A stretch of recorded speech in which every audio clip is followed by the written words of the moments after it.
sidste år, der stod der et hus dernede. Sådan var husene, de boede i, lavet af de palmer, som I har set ude i skoven, da vi var nede i Tongariro i går.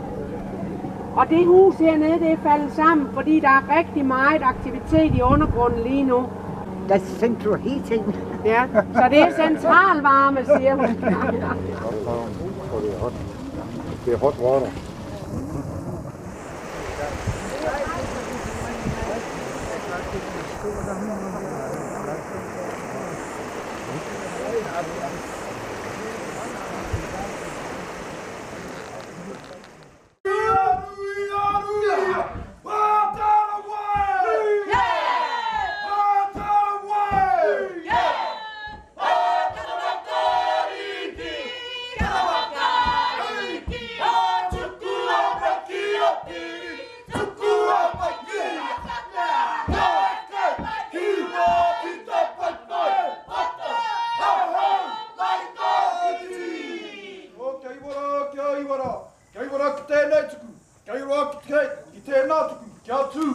Kia ho, kia mata, roti hei!